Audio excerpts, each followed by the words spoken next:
Kinilala ng pamahalaan ng mga outstanding young leaders ng bansa nitong Huwebes. Isinagawa ang awarding ceremony sa The Outstanding Young Men 2025 sa Malacanang. Isa sa mga kinilala ay ang kababayan natin dito sa Cordillera dahil sa pagtataguyod nito ng karapatan ng mga katutubong Pilipino at pagsiguro na ang kanilang karapatan ay kasama sa sistemang legal at pang-edukasyon ng bansa. May ulat si Jonalyn Ponciano. Pinarangalan ni Pangulong Ferdinand R. Marcos Jr. nitong Huwebes ang mga natatanging kabataang leader ng bansa sa The Outstanding Young Men 2025 Awarding Ceremony at hinimok silang ipagpatuloy ang pamumuno ng may integridad at malasakit sa kani-kanilang larangan. Sa kanyang mensaheng binasa ni Executive Secretary Ralph Recto, binigyang diin ng Pangulo na mula nang itatag ito noong 1959, ipinakita ng TOYM Awards na hindi hadlang ang edad sa kausayan sa pamamagitan sa pagkilala sa mga kabataang Pilipinong tapat sa makabuluhang paglilingkod sa bayan. Pinuri ng Pangulo ang mga awardees sa pagpapakita ng tapang, paninindigan at kahusayan sa kani-kanilang larangan. Continue to lead with integrity and act with compassion in your respective fields.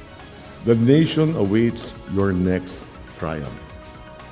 To the Junior Chamber International Philippines and the TOYM Foundation, thank you for keeping this tradition that challenges our youth to serve and succeed. Kabilang sa mga pinarangalan si Atty. Raymond Marvic Bagilat na tubong Ifugao. Bilang Head Legal Officer ng UP Institute of Human Rights at Program Head ng Indigenous Peoples Law and Policy Program, tumulong ito sa pagdaragdag ng karapatan ng mga katutubo sa sistemang legal.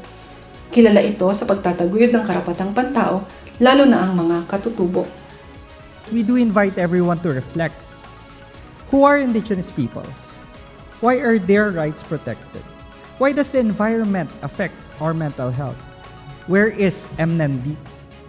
How do we ensure that our fellow Filipinos assert our sovereignty and rights in the West Philippine Sea? What is regenerative economy and why is it essential in restoring our forests and ensuring sustainable tourism?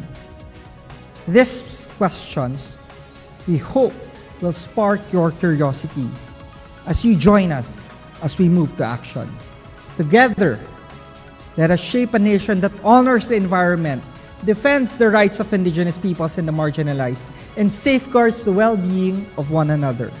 Hinimok din naman ng Pangulo ang kabataang Pilipino na kumuha ng inspirasyon mula sa mga awardees at itaas ang pamantayan para sa sarili. At binigyang diin din na nagiging posible ang kahusayan kapag ang talento ay ginagamit sa paglilingkod sa kapwa. Jonalyn Ponciano para sa PIA News, Cordillera.